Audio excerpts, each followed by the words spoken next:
kind of show y'all what I'm out here doing on our end tables for the pizza area or lounge area, whatever you want to call this. But it's I want to get some of these waves out right here from where the sawmill run it before we epoxy it and get it nice and smooth, because once I do all the sealing, I'm not going to be able to get none of this out. But I am real happy that all of this is starting to hard back up since it's been inside for like a week up underneath in the heat. So it's all drying out, which is cool beans. So we're going to sand all of this down before we epoxy it.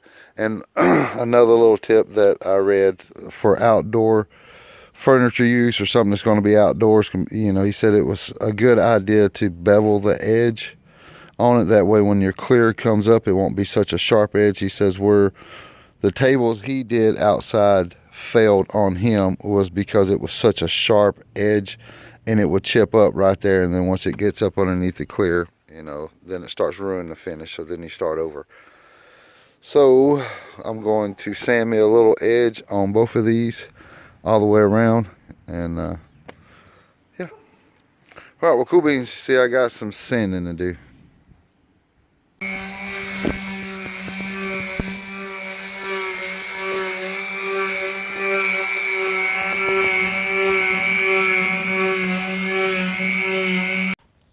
Okay, let's see what everybody was talking about. So the longest thing's going to take is the sanding on this. But you can see the difference where I was at to where I got to get to.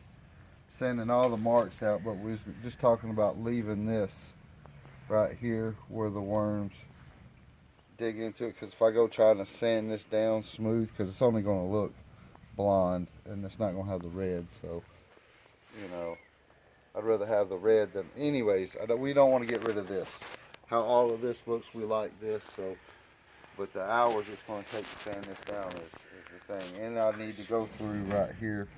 It's still got some bark in here. I need to pick all of this out, because that was a nice tip that they read, was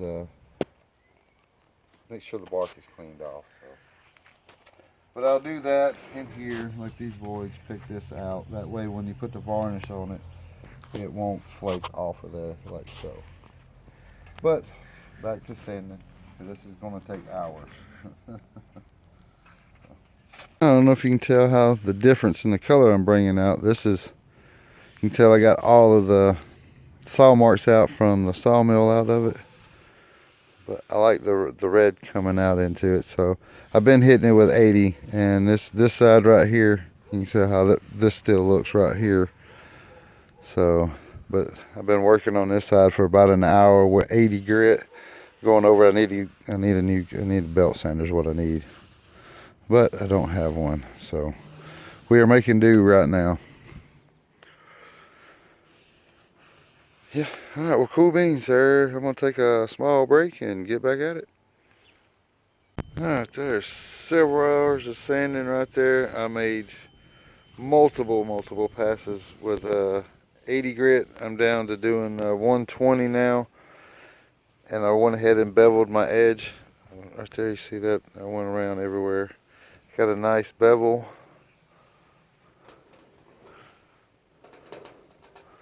But this baby is slick. That way, now once we epoxy it, and then, because I'm going to have to sand it again once we do that to fill the voids, and then I won't have to sand as hard to get like the saw marks and everything out of it like they had before. So, yeah, that is very slick. I like that.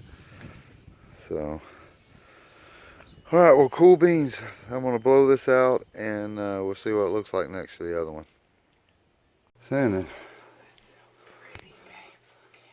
I don't know, look at the difference, feel the difference of that one compared to, this is the way, my last sand I didn't take nothing out, but now you see all the grains in it here, but on this one where you can't, I mean, I just did a good 80. That's fucking shit. It's all good. That's like what, 3.5, 4 hours of sanding? Oh my gosh, that right there. Oh, it's so soft. This is amazing. But I went ahead and took a wire brush around the edge and got all of the dirt off the edges. I didn't want to take a sander to it because I would have dug into it, so I just used a wire brush and got the felt off of it, so it's clean. See how clean that joint is right there. That took a minute right there with a wire brush getting in there, but you can see it right there. This one, I guess it's burnt because I couldn't get this out. It's not bark, so I guess it was burnt at one time right here, because that's what it looks like to me, charred. Yeah. You know, because that's not bark right here, but Yeah, because that's not mold. It's a little H. yeah. But that's what it looked like before. And anyways, this is before and after, one or the other. So, all right, cool beans. Now that one there, that's gonna take a while as well. So, cool beans. All right, boy, that took forever, but that one turned out nice. I like both of those. Boy, this is. I got all of the. See there where I got it cleaned out, real good. I'm gonna have to put something in there when we pour the epoxy, make sure it doesn't pour out. But I got all of the saw marks off of it,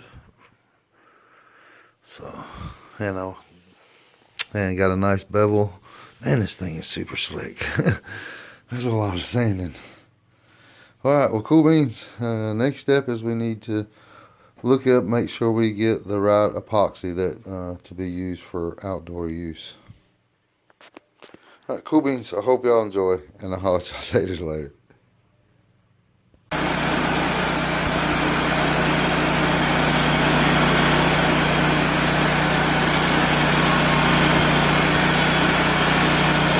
Alright, that's everything I got. Let me back up. That's everything I picked up. I got, well, we got seven of the 4-inch slices. I got a 6-inch cedar there I'm gonna cut up for the legs for the bottom of the tables or whatever I turn those into. And then I picked these up when I was there. He gave me these. They're 2 inches thick. So yeah. Alright, well, cool beans.